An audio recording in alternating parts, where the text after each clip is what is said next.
पूज्य गुरुदेव के प्रताप से हम सब मुमुक्षु भाइयों में एक तीव्र जिज्ञासा उत्पन्न हो गई है।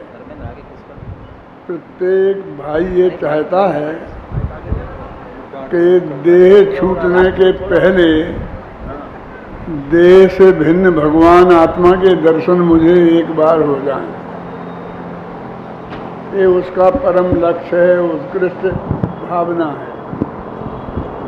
और जो गुरुदेव की श्रद्धा नहीं रखते हैं वो लोग भी आजकल ध्यान के रास्ते पर आगे बढ़ रहे हैं और वो भी कुछ ना कुछ तो उपलब्ध करना ही चाहते हैं, चाहे वो ब्लड प्रेशर ठीक करना चाहते हो चाहे डायबिटीज। लेकिन मतलब बहुत लोग इस रास्ते पर आगे बढ़ रहे हैं कि हमने बहुत प्रयत्न किया पर सफलता नहीं मिली। वो आत्मा हमारे पकड़ में नहीं आया, वो हमारा आत्मा ज्ञान का ज्ञेय नहीं बना। जो ईमानदार लोग हैं वो तो सच्चे हृदय से इस बात को स्वीकार कर लेते हैं, पर कुछ लोग ऐसे भी हैं कि काम बहुत अच्छा है, धंधा बहुत अच्छा है। यदि मैं ये कहूँ कि मेरी पकड़ में आ गया है और मुझे आत्मा का अनुभव हो गया है तो दुकान अच्छी चल सकती है। इसलिए वो भगवान आत्मा पकड़ में नहीं आने पर भी कह देते हैं कि हमारी पकड़ में आ गई। उन्हें न आत्मा का स्वरूप का पता है, न विधि का पता है, कैसे उपलब्ध होता है, उपलब्ध होने के बाद कैसी स्थिति होती है, उस वक्त के कैसे विकल्प होते हैं, कुछ भी ख्याल नहीं है। लेकिन सद्भाग्य की बात है कि किसी को भी ख्याल नहीं है ना, इसलिए उनको कोई दिक्कत नहीं है, वे जो कहें वही सच्चा है। 10-20 लोग साथ में हो जाते हैं, 1-2 करोड़पति मिल जाते हैं, आँख के अंधे गांठ के पूरे, और उनकी दुकान चल निकलती है। जो भी हो, लेकिन उस आत्मा का जो सच्चा स्वरूप है कैसे वो उपलब्ध होता है, इसकी चर्चा अपन इन्हें 17 दिन में करने वाले हैं। आधार होंगी ये चारों किताबें जो आपको दी गई। हाँ, एक तत्व चिंतन और एक आखिर हम करें क्या। छोटी छोटी 4 किताबें हैं तो छोटी छोटी, लेकिन छेड़ाला में 96 छंद हैं, 96, और इसकी हर किताब में 102 छंद से ज़्यादा हैं। हर किताब एक छेड़ाला है, समझ में आई ना। तो समझो 3 छेड़ाला हो गए। छेड़ाला की महिमा तो आपसे परिचित हैं। वो कितना, जब इसकी टीका सहित अर्थ सहित छापें तो एक किताब 200-300 पेज की हर एक हो जाएगी। लेकिन ये तो अपन मूल छेड़ाला छापें तो वो भी 4 पेज का रह जाता है, 6 पेज का रह जाता है क्या नहीं। और हमारी मेन समस्या को टच करता है। पूज्य गुरुदेव श्री ने जो हमें रास्ता बताया, उसी रास्ते में से ये रास्ता अपन ने सरल भाषा में प्रस्तुत किया है। ये किसी दूसरे के लिए मैंने नहीं लिखे। वास्तव में मैं पिछले 4 महीने से बहुत ज़्यादा बीमार था और मैं कुछ कर नहीं सकता था। घर वाले कुछ करने नहीं देते थे, किताब पढ़ने नहीं देते थे, कॉपी पेंसिल हाथ में रखने नहीं देते थे, बैठने नहीं देते थे कि भाई डॉक्टर कहता है बेड रेस्ट करो, बैठ नहीं सकता। थोड़ा मेरा चिंतन चलता रहा और मैं थोड़ा इसके काबिल हुआ कि मैं इनकी आज्ञा नहीं मानूं, तो मैंने फिर ये काम किया। तो ये पिछले 2-3 महीने का ही उत्पादन है, ये सब 4 किताबें। पहले मैंने कोशिश की कि मैं बोलता जाऊं और सामने वाला कोई लिखता जाए, लेकिन उसमें मुझे वो जो सामने आया वो अच्छा नहीं लगा। तो मैंने कहा भाई ये काम मुझे कोई करने दो। तो ये मैंने जो 2-3 महीने में चिंतन किया अपने लिए, समझ लो समाधि की अवस्था में, वो सारा ये चिंतन है जो मैं आप सब लोगों के सामने प्रस्तुत करना चाहता हूँ। आप धैर्य और शांति से सुनेंगे बिना मीन में किए तो आपको निश्चित रूप से ये सब बातें समझ में आएंगी। देखिए, अपन ने एक अभी ये गीत गाया। ये गीत कब लिखा गया, कहाँ लिखा गया? ये द्रव्य संग्रह नामक किताब है अपनी, उसका विधान लिख रहा था मैं। समय सार विधान, प्रवचन सार विधान, नियम सार विधान, अष्टपाहुड़ विधान, पंचास्तिकाय विधान, परमागमों के विधान लिखे, फिर योग सार विधान लिखा, फिर अंत में द्रव्य संग्रह विधान का विकल्प आया। और उसकी जयमाला में जब मेरा ध्यान उसकी 56वीं गाथा पर गया, 56 समझे 56 गाथा पर गया, तो वहीं अटक के रह गया। तो इसका मूल आधार वो गाथा है जिसकी अभी 2 पंक्तियां आपने पाठ में पढ़ी। आपका जो तीसरा छंद है आपकी किताब में, वो तीसरा छंद देखें। तीसरे छंद की तीसरी पहली और दूसरी पंक्ति बोलो भाई। काय चेष्टा कुछ भी मत करो और कुछ भी ना बोलो बोल, और ना कुछ भी सोचो भाई, एक आत्म में रमो अमूल। यही है निश्चय सम्यक ज्ञान, यही है निश्चय सम्यक ध्यान, यही है परम शुद्ध उपयोग, यही कार्य महान। इसमें ध्यान का स्वरूप बताया है और उसमें पहली शर्त डाली कि कुछ करो मत, कुछ बोलो मत और कुछ सोचो मत। तो क्या करें? कुछ करो मत तो आपका सारा क्रियाकांड साफ हो गया। फिर आप पद्मासन लगाकर बैठे हैं, खड्गासन लगा के बैठे हैं, रीढ़ की हड्डी सीधी रखें, नाक की नोक को देखें, ये सब गया। क्योंकि ये देह की क्रिया है, इसमें कुछ करो नहीं ध्यान की लक्षण की पहली शर्त है। मूल प्राकृत भाषा में लिखा है माँ चिट्ठई, चेष्टा मत करो, उन्हें शारीरिक चेष्टा मत करो। माँ जंपई माने कुछ बोलो मत, और माँ चिंतई कुछ सोचो मत। अब वो कहते हैं क्या रह गया फिर? क्योंकि हम तो अपने सारे कामों को इन तीनों भागों में बांटते हैं। क्या तो हम कुछ करते हैं, फिर हम सामायिक में बैठ जाते हैं तो पाठ करने लगते हैं, तो भक्तामृत जी का पाठ करते हैं, समय सार का पाठ करते हैं, तो फिर बोलने लगते हैं, प्रवचन करने लगते हैं, लोग सुनने लगते हैं, तत्व चर्चा के नाम पर करने लगते हैं। और फिर ये सब कुछ भी बंद कर दिए, सामायिक में बिल्कुल बैठ गए, आंखें बंद करके तो सोचने लगते हैं। अरे पंडितों ने हमें वहाँ भी नहीं छोड़ा, कहा माघ नंदी के सूत्र, फलाने नंदी के सूत्र, शुद्धो हम, बुद्धो हम, निरंजनो हम, निराकारो हम, ऐसा सोचो। तो आप क्या कह रहे हैं? मैं ये कह रहा हूँ कि नेमिचंद सिद्धांति देव ये कह रहे हैं, मैं ये कह रहा हूँ कि कुछ करो मत, कुछ बोलो मत और कुछ सोचो मत। तो ये कहता फिर कुछ बचा ही नहीं, फिर क्या करें? फिर तो हम निठल्ले हो गए। कहते भाई साहब क्या बात करते हो, अभी तो सब कुछ बचा है। ये जो हमने आपको निषेध किया है वो तो सब पुद्गल की क्रिया है।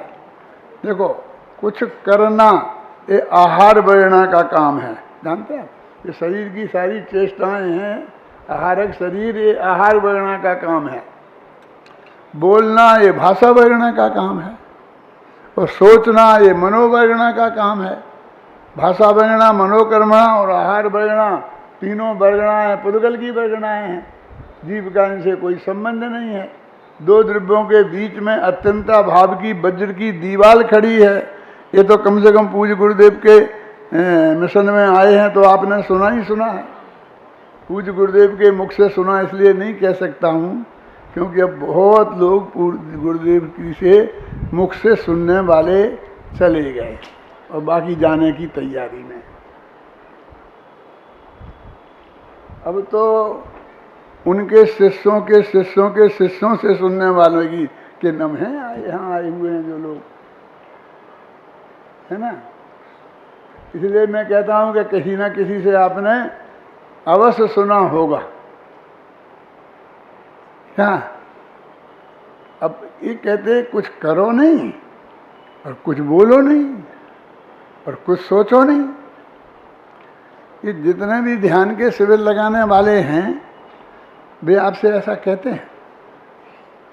वे तो कहते हैं कि ऐसे करो, ऐसे बैठो, ऐसे हंसो, एकदम सांस को ऐसी रोको, ये करो, ये करो।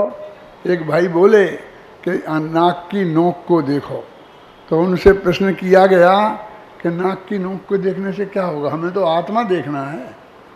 बोले आपको मालूम नहीं है, आप नाक की नोक में आत्मा के प्रदेश हैं।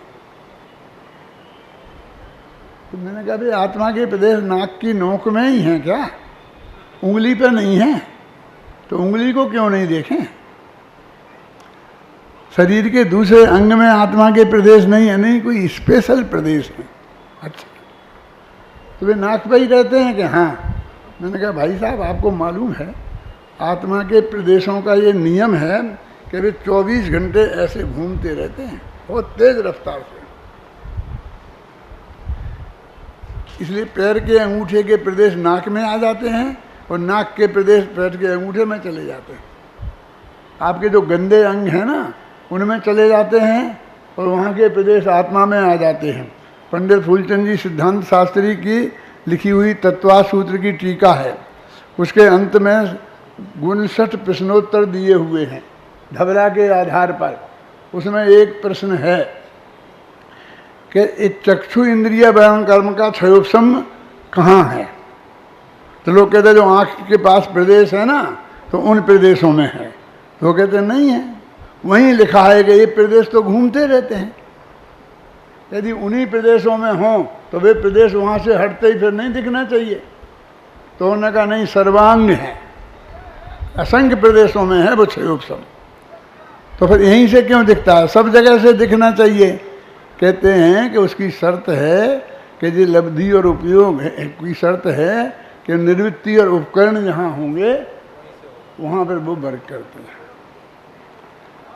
तो अभी वो आत्मा के प्रदेश कहीं नाक की नोक को दिखाते हैं, कहीं कोई दिखाते हैं, ये दिखाते हैं। काय की चेष्टा करो, फिर बोलने के लिए कोई मंत्र देते हैं, घबराना नहीं। उसी द्रव्य संग्रह में अभय जी जिसकी ये गाथा मैं आपको सुना रहा हूँ, इसके पहले जो 8-10 गाथाएं हैं उनमें लिखा ओम का जाप करो, नमोकार मंत्र का करो, 1 अक्षर का मंत्र, 2 अक्षर का मंत्र, 3 अक्षर का मंत्र, 4 अक्षर का मंत्र, ऐसे बहुत मंत्रों के जाप करने की बात करी है। यानी मैं किसी दूसरे की आलोचना नहीं कर रहा हूँ। ये जो द्रव्य संग्रहकार हैं जिनकी मैं प्रशंसा कर रहा हूँ वे स्वयं ही ये लिख रहे हैं और खुद की लिखी पहली बातों की बात कर रहे हैं। वे सारे मंत्र उनने ही लिखे कि इन्हें बोलो और फिर कहते हैं कुछ भी मत बोलो।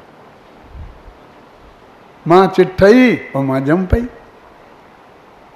2 आचार्य अलग अलग होते तो हम समझते कि 2 अलग अलग पार्टी के हैं और एक अलग कह रहा है, एक अलग कह रहा है। हम उसमें भेद डाले बिना नहीं रहते। लेकिन तो एक ही आचार्य ने पहले वो सब मंत्र बताए कि कौन से मंत्र बोलो, पहले वो सब ध्यान के पहले बैठने की विधि बताई, समझे ना, और फिर क्या सोचो वो भी बताया, क्या बोलो वो भी बताया, और अंत में कहा कि तुम्हें ध्यान करना है तो कुछ भी करो मत, कुछ भी बोलो मत, और कुछ भी सोचो मत। तो ये इसका जो अपेक्षाएं हैं वो बहुत गहराई से हमें समझनी पड़ेंगी, अन्यथा हम इस विवाद में पड़ जाएंगे कि देखो वो तो वहाँ तो ऐसा लिखा, वहाँ तो ऐसा लिखा, तुमने एक गाथा ले ली, हम 25 गाथाएं आपके सामने प्रस्तुत कर सकते हैं जिसमें ये लिखा, जिसमें ये लिखा, जिसमें ये लिखा।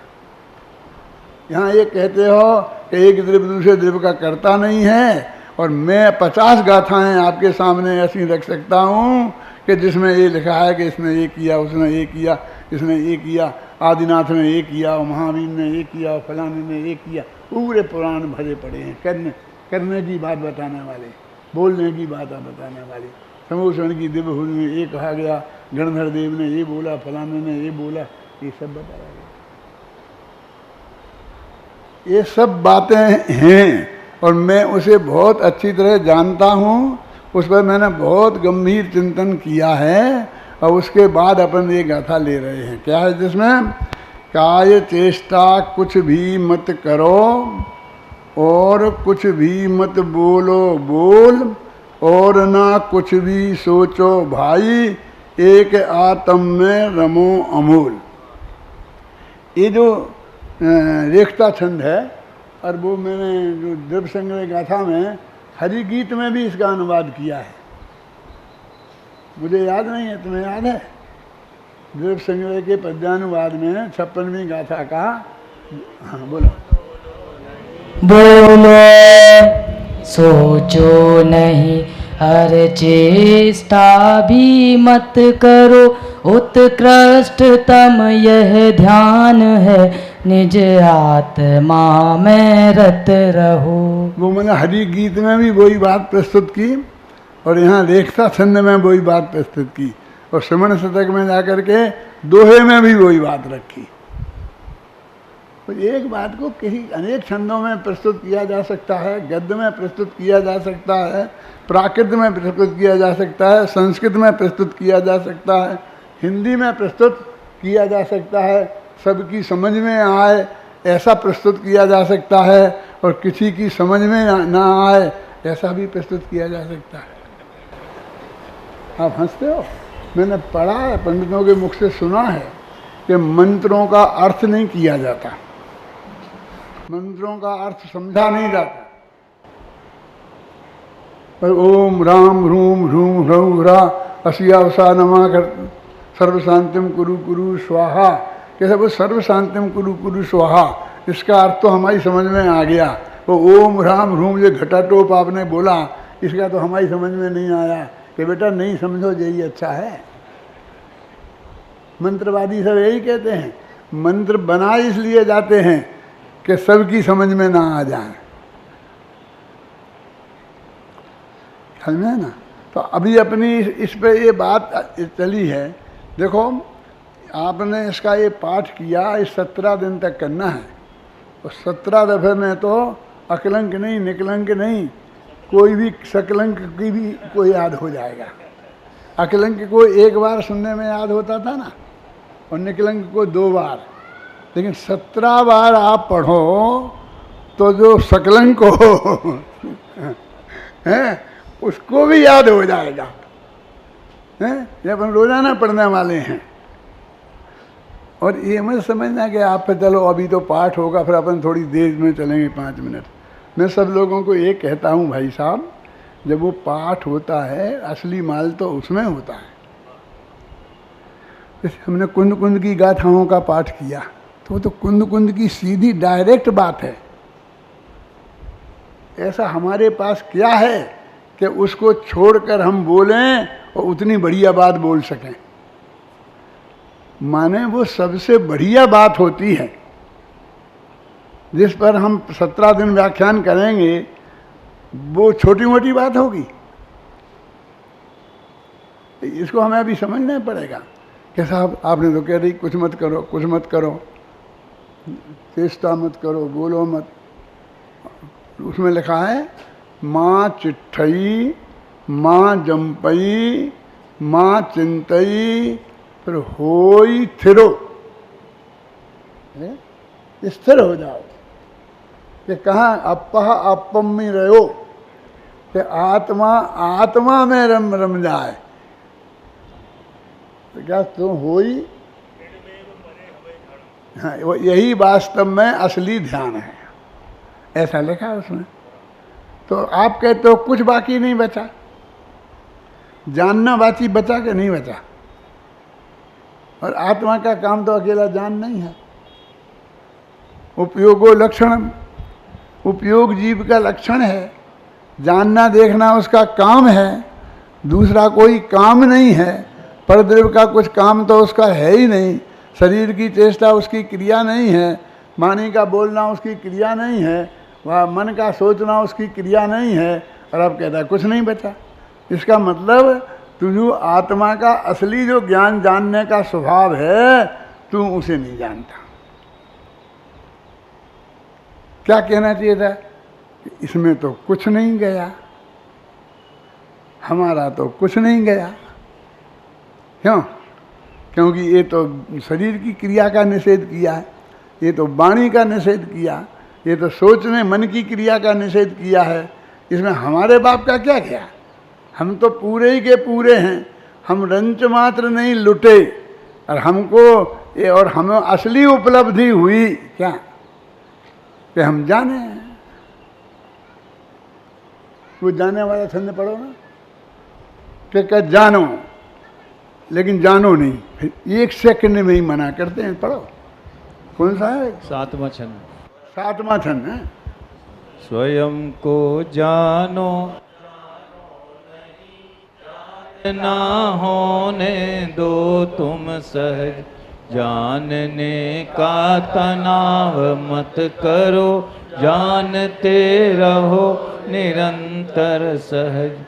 अरे करने धरने का बोझ उतारो, हो जाओ तुम सहज, जानने के तनाव से रहित, जानना होने दो तुम सहज, जानना होने दो तुम सहज, जानने के विकल्प से पार, और तुम हो जाओ निर्भार, भाड़ को जाने दो तुम भार, भाड़ में जाने दो तुम भार, करो तुम अपने में निर्धार। यदि बनना चाहो भगवान, उन्हीं से हो जाओ निर्भर, उन्हीं से हो जाओ निर्भर, उन्हीं से हो जाओ निर्ग्रंथ। चाहते हो तुम भव का अंत, शीघ्र ही छोड़ो जग का पंथ। सहजता जीवन का आनंद, यही है परमागम का पंथ। चलो तुम परमागम के अंत, शीघ्र आवेगा भव का अंत, शीघ्र आवेगा भव का अंत। प्रगट होगा आनंद अनंत, ज्ञान दर्शन भी होंगे अनंत, वीर भी होगा अरे अनंत। अनंतानंद अनंतानंद, अनंतानंद अनंतानंद, अनंतानंद अनंतानंद, अरे भोगोगे काल अनंत अनंत। 6 दफे अनंतानंद अनंतानंद लिखा। ये रिपीटिशन नाम का दोष नहीं है, हैं? हैं? तो वो क्या मिलेगा? ये बनिया है ना, वो कहता है कि हम आएंगे आपके शिविर में तो क्या मिलेगा, हम वहाँ ये काम करेंगे तो क्या मिलेगा। उसको क्या मिलेगा पहले चाहिए। यदि बनिया कहीं झुका है तो बिना मतलब के नहीं झुकता, उसे कुछ ना कुछ मिलना चाहिए, है ना। तो क्या मिलेगा, कितनी दफ़े पूछना है। 6 दफे तो हमने जवाब दिया है। अतीन्द्रियानंद, अतीन्द्रियानंद, अनंतानंद, अनंतानंद, अनंतानंद, ये काव्य का सबसे बड़ा गुण माना जाता है। इन पंक्तियों पे सीधी एक पीएचडी हो सकती है, जिसे तुम दोष बताते हो।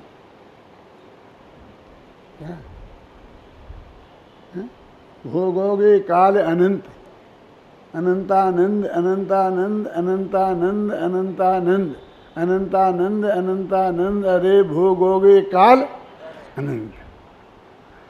अनंत काल तक आनंद, अतीन्द्रिय आनंद का भोग करना है, तो उसका ये रास्ता है।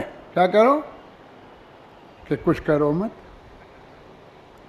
कुछ बोलो मत, कुछ सोचो मत। ठीक है, आपने कह दी हम कुछ नहीं करेंगे, अब तुम बताओ हम क्या करें। उसके लिए फिर मैंने एक किताब लिखी कि हम कह रहे हैं कि कुछ मत करो, कुछ मत करो, कुछ मत करो।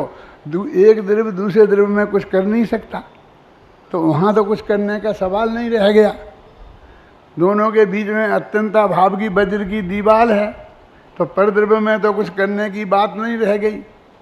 अब अपने अंदर की बात है, तो आचार्य कहते हैं यह परिणमति स कर्ता, जो परिणमित होता है वो कर्ता होता है। इसलिए भाई तुम्हारा जो परिणमन है उसके कर्ता तुम ही हो। तो थोड़ी सांस के अब कुछ तो हुआ, कुछ तो बचा मेरे हकाम में। मैं तो ऐसा ही लग रहा था। एक भाई के बोले कि आपकी सब कर्मबद्ध पर्याय हमें स्वीकार है, सब बात है, पक्की है, बस थोड़ी एक बात है कि वो तुम्हारा वो सब होता है ना कर्मबद्ध से अनुसार, पर उसमें थोड़ा हिस्सा मेरा रखो, मेरा भी उसमें कुछ नाम रखो कि मैं उसमें ये करूं। जो काम आप मुझे सौंप दोगे वो मैं करूंगा, मुझे थोड़ा तो करता बताओ। तुम बिल्कुल ही साफ कर दो ये नहीं करेंगे। तो वो कहता है कि ठीक है, हम ये नहीं करेंगे, ये नहीं करेंगे, ये नहीं करेंगे, अब तुम बताओ क्या करें। इसको हमने बताया है कि कुछ नहीं करो, लेकिन इसको कुछ नहीं करने के लिए भी करने की भाषा में समझना है। इसे कुछ नहीं करने के लिए भी कुछ करना है। क्या करें बोलो? बस आप इतना बोल दो ओम ओम ओम ओम ओम जपो तो ये संतोष है ऐसे, और हमें कहेंगे कुछ नहीं करो तो ऐसे संतोष है। तो कहा जानो ना, जानने की क्रिया के कर्ता तुम ही हो। कौन से नियम के अनुसार? यह परिणमति स कर्ता, ये व्याकरण का नियम है, लेकिन अमृत चंद्राचार्य के कलश में ये पंक्ति आई है। यह परिणमति स कर्ता या परिणामम भवेत् तत्कर्म, यह परिणति क्रिया सा। वास्तव में ये तीनों भिन्न भिन्न नहीं है। तो इस नियम के अनुसार तुम्हारे परिणमन के कर्ता तुम ही हो।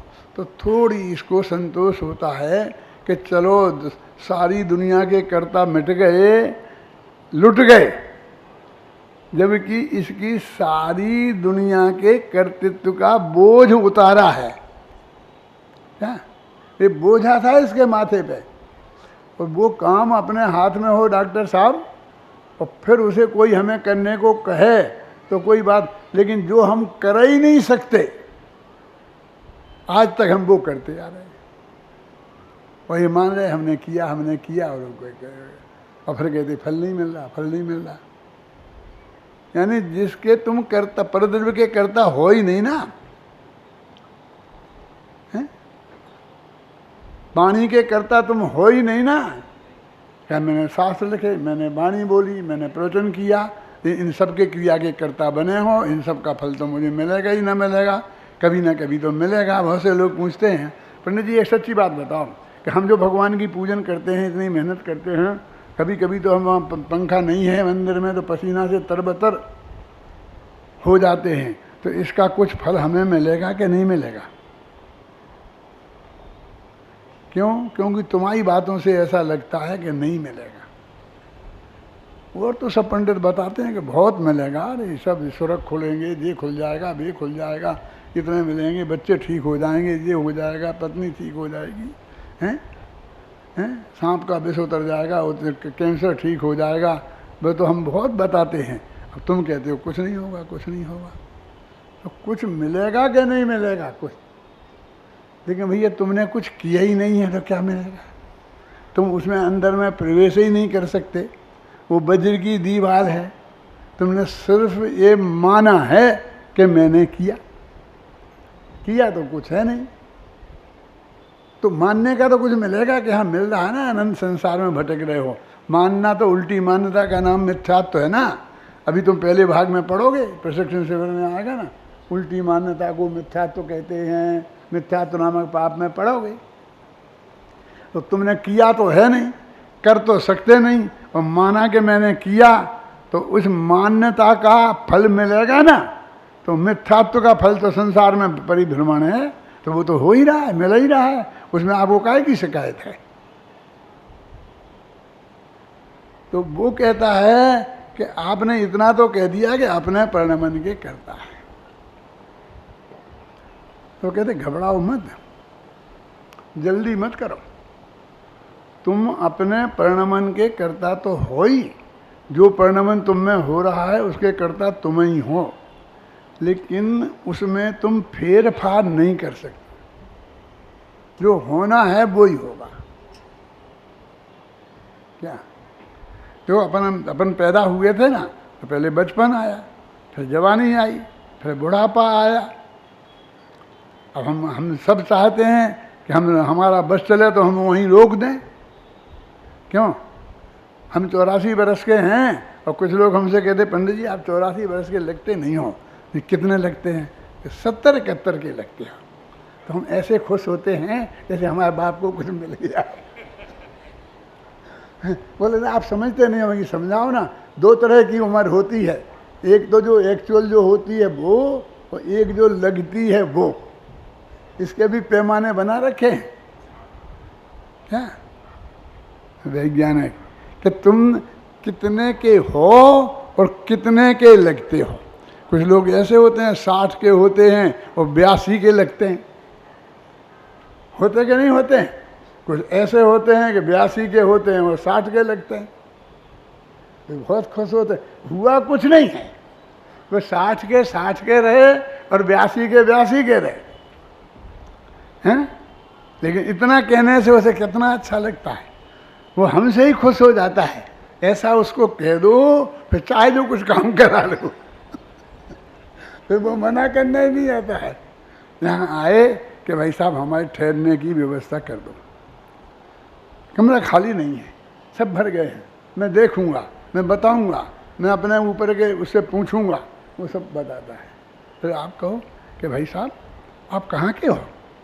कि मैं बुंदेलखंड का हूँ। मैं भी बुंदेलखंड। अच्छा तुम बुंदेलखंड के हो? तो सोचता हूँ बैठो। तो तुम हो कौन? क्यों मैं खंडेलवाल हूँ। कि खंडेलवाल तो मैं भी हूँ। ठीक है चलेगा। मतलब एक एक शब्द के बाद में वो जहर उतरता जाता है, और होने के नज़दीक हम पहुँचते जाते हैं कि हैं कि नहीं है? ये क्या है? तो ये कहते हैं कि पहले नक्की है कि तुम पर में तो कुछ कर ही नहीं सकते। अब क्या है देखिए कि यहाँ बैठ कर के हमने एक कमेटी बनाई, और वो कमेटी ने जितने के लोगों के पत्र आए उन सब के बैठ के नक्की कर दिया कि ये इस जगह, इस धर्मशाला में, इस कमरे नंबर में उसकी ये चाबी है, उसमें ये ठहरेंगे। नक्की हो आपका। अब तो क्रमबद्ध प्रयाग की जरूरत तो नहीं है ना।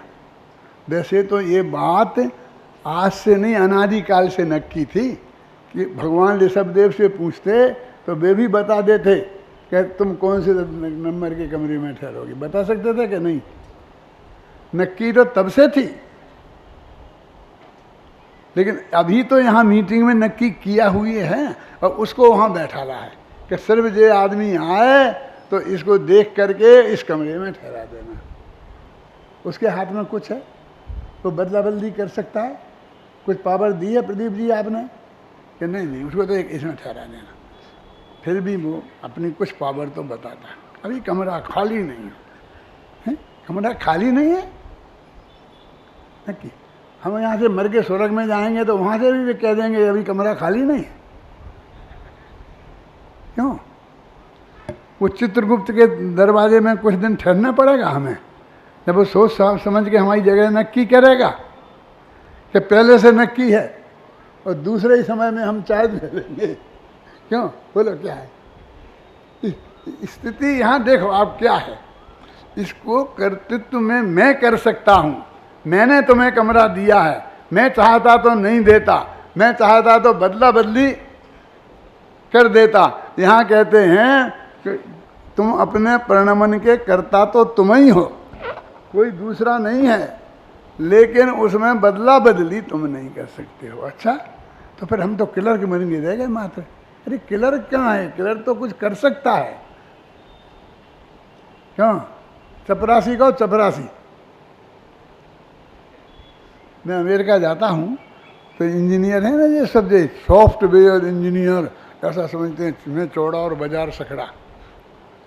मैं उन्हें बताता हूँ बेटा तुम क्या हो, तुम्हें मालूम है इस कारखाने के सबसे छोटा मजदूर जो होता है वो तुम हो। ये बात तुम्हारे ऊपर ये मैनेजमेंट वाले हैं जो तुम्हें बताते हैं कि तुम क्या करो, तुम तो बस सिर्फ टाइप करते रहते हो। ये टाइपिस्ट होता है ना, जो साहब ने पत्र दिया लिखाया वो टाइप कर दिया।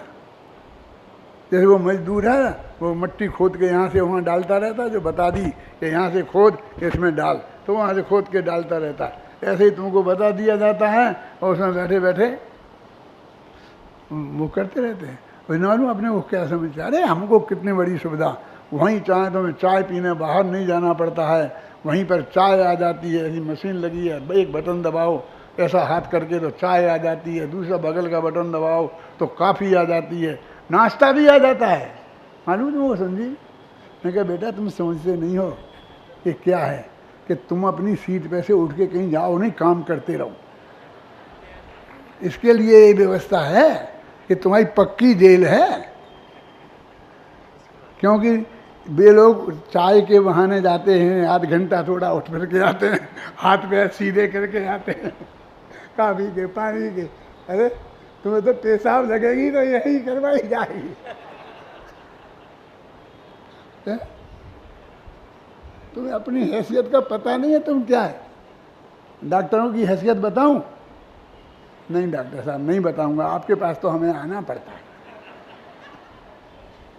है। सोचो तो, वो कहते हैं कि हमारे पास जो जानने का काम है, क्या जानने का काम है, वो हम किसको जाने ये नक्की नहीं कर सकते तुम, ये तुम्हारे हाथ में नहीं है। तो क्या करो? बोलो वो पंक्ति कौन जान। हाँ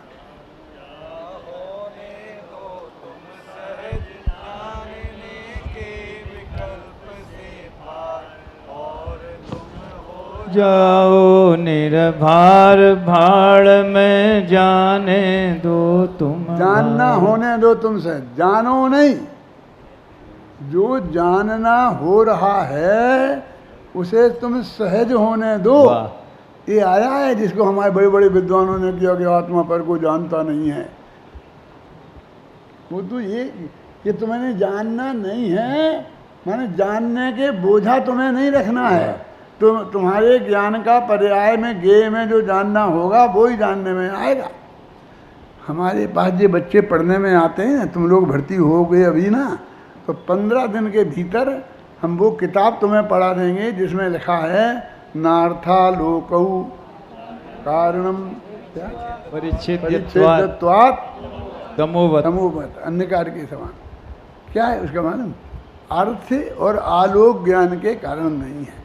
अर्थ माने पदार्थ, माने जिस पदार्थ को हम जानते हैं माने वो ज्ञेय, वो तुम्हारे ज्ञान का कारण नहीं है। माने ज्ञेय से ज्ञान की उत्पत्ति नहीं होती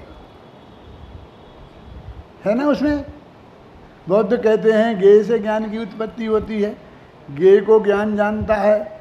हम कहते हैं ना ज्ञेय से ज्ञान की उत्पत्ति होती है, ना ज्ञेय को ज्ञान जानता। अरे और वो कहते हैं ज्ञान ज्ञेयाकार होता है, हम कहते हैं ना ज्ञान ज्ञेयाकार होता है, वो तो ज्ञानाकार ही रहता है। तो ज्ञान हम तो अपनी पर्याय को जानते हैं, ज्ञेय तो उसमें झलकते हैं। और इतनी सी बात है जो परीक्षा मुक्त सूत्र में बताई है, जो हम 15 दिन के भीतर पढ़ जाते हैं। और तो 16 वर्ष के बच्चे आते हैं जिन्हें 15 दिन के भीतर पढ़ाते हैं, हमने तो 11 वर्ष की उम्र में पढ़ा था और उसके बाद पढ़ा नहीं है, वो याद है, उसी से काम अभी तक चल रहा है। तमोवत, अंधकार के समान। ये कहते हैं कि जो पदार्थ सामने हो वो ही हमारे जानने में आए, ऐसा है ही नहीं। ये रूमाल हो तो रूमाल जानने में आए, ऐसा है ही नहीं। कि क्या बात करते हो, सामने रूमाल है, कहते रूमाल जानने में नहीं आए। क्यों? केशोंडुक ज्ञानवत। ये केशोंडुक ज्ञान क्या होता है? ये जो हमारे बाल हैं ना, अब मेरे पहले बहुत थे बड़े बड़े, इतने इतने यहाँ आ जाते थे और मैं कंगा लेके टेबल पे बैठा रहता था। हेड मास्टर था ना पारोली में, 17 वर्ष की उम्र में, दिन भर ऊँचता रहता था। उस वक्त मैंने पढ़ा था केश उंडुक ज्ञानवत। ये केस में उंडुक का ज्ञान माने क्या? वो जो एक अभी बहनों की आती है, इधर वो आ जाती है ना एक लहर ऐसी ऐसी बाल की, है ना, तो वो बहन क्या समझती है, मच्छर आया है तो ऐसा भगाती है उसकी लट, और उसके ज्ञान का ज्ञेय बनता है मच्छर। देखो आचार्य नग्न दिगंबर आचार्य, उन्हें क्या चीज निकाली? केस में उंडुक का ज्ञान, बाल में मच्छर का ज्ञान। जाओ सारे देश में चले जाओ, मुनिराजों के पास चले जाओ, पंडितों के पास चले जाओ, जो मैं ये अर्थ बता रहा हूँ सही है कि नहीं, वो सूत्र है कि नहीं, तत्वा सूत्र जैसा सूत्र। परीक्षा मुक्त सूत्र का अर्थ समझते हो क्या है? कौन सी किताब का नाम है? तत्वा सूत्र का नाम सुना? उसकी टीका सरवार सिद्धि, उसकी टीका राजवार्तिक, उसकी टीका श्लोक वार्तिक। परीक्षा मुक्त सूत्र माने न्याय का सूत्र, उसकी टीका प्रमेय रत्नमाला, और उसकी टीका प्रमेय कमल मार्तंड। ये संस्कृत की बड़ी बड़ी टीका है, 700 पेज की टीका प्रमेय कमल मार्तंड। वो किताब का नाम है परीक्षा मुक्त सूत्र। और अब जानते हो हमारे नाम के साथ वो डिग्री लगती है ना, न्याय तीर्थ। क्या होती है न्याय तीर्थ? मैं ही नहीं जानता था क्या होती है। फिर मैंने एक दफ़े गवर्नमेंट ने पूछा कि तुम्हारी कौन सी डिग्री है तुम्हारे पास, तो मैंने कहा हम न्याय तीर्थ हैं। कि कौन सी होती है? तो मैंने सर्टिफिकेट खोजा, तो मुश्किल से एक कूड़े में बड़ा मिल गया, तो उसमें लिखा था कि इनने न्याय विषय में शास्त्री की परीक्षा पास की, इसलिए इन्हें न्याय तीर्थ की डिग्री से सम्मानित किया जाता है। मैंने कहा हमारा ये है भैया। क्या मालूम उसमें क्या है? न्याय प्रथमा और न्याय मध्यमा और न्याय तीर्थ। तो न्याय प्रथमा में परीक्षा मुक्त, न्याय मध्यमा में उसकी टीका प्रमेय रत्नमाला, न्याय तीर्थ में उसकी टीका प्रमेय कमल मार्तन। 3 साल परीक्षा मुक्त सूत्र पढ़ा है ना। और मालूम उसके 4 घंटे का पेपर होता है। कभी सुना तुमने? हमने दिया है 4 घंटे का पेपर, 4 पेपर न्याय तीर्थ में। 2 किताबें न्याय तीर्थ में कोर्स में। उसी के समकक्ष परीक्षा थी काव्य तीर्थ, उसमें 50 किताबें। हमारी क्लास में 13 विद्यार्थी थे, तो 11 ने ली थी काव्य तीर्थ, हम दोनों भाइयों ने ली थी न्याय तीर्थ। वो कोई हिम्मत नहीं करता था। 2 किताब जिसके कोर्स में हैं उस परीक्षा में कोई बैठना नहीं चाहता था, और 50 जिसमें हैं उसमें बैठना। कितने कठिन होगी वो बात समझ लो। अष्टसहस्री कष्ट सहस्री सिद्धा। एक किताब किसका नाम? परीक्षा मुक्त की टीका। क्या नाम? प्रमेय कमल मार्तंड। उसके 2 पेपर 4-4 घंटे के, कुल 4 पेपर न्याय तीर्थ में। 2 पेपर अकेले उसके परमात्मा। अभी तुम इतनी सीख लो, पता तो रहा कि हमारे बाप क्या थे।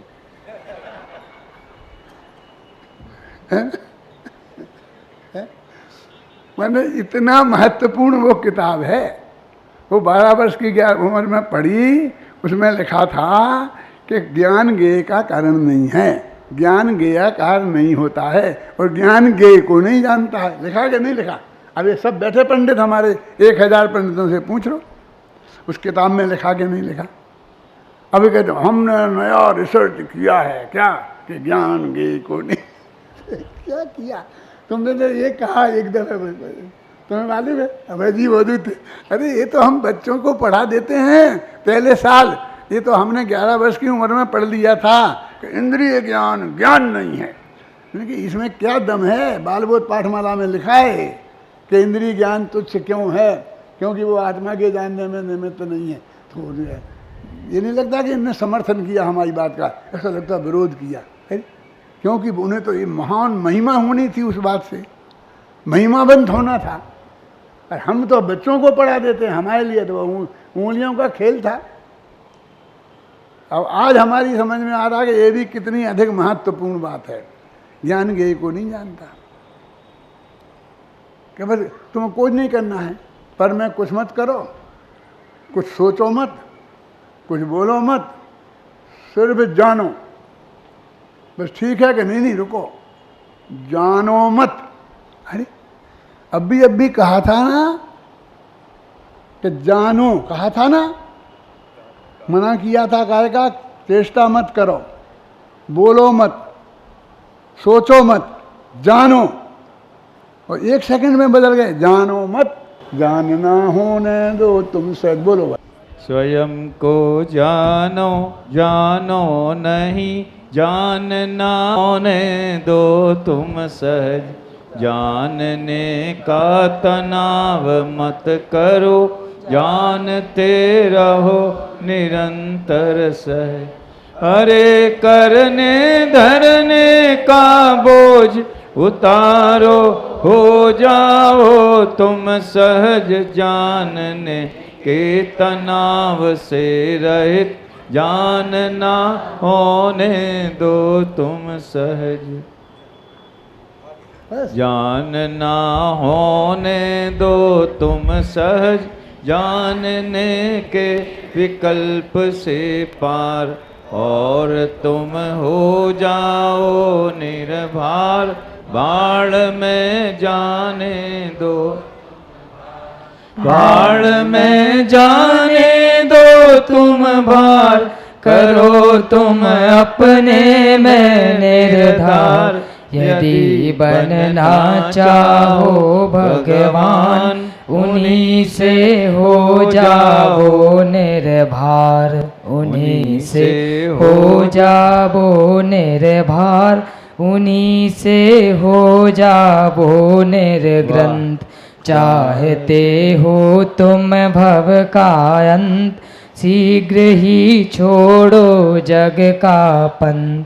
सहजता जीवन का आनंद, यही है परमागम का पंथ। चलो तुम परमागम के पंथ, शीघ्र आवेगा भव का अंत। शीघ्र आवेगा भव का अंत, प्रगट होगा आनंद अनंत। ज्ञान दर्शन भी होंगे अनंत, वीर भी होगा अरे अनंत। अनंतानंत अनंतानंद, अनंतानंद अनंतानंद, अनंतानंद अनंतानंद। अरे भोगोगे काल अनंत, अरे भोगोगे काल अनंत। शेष कल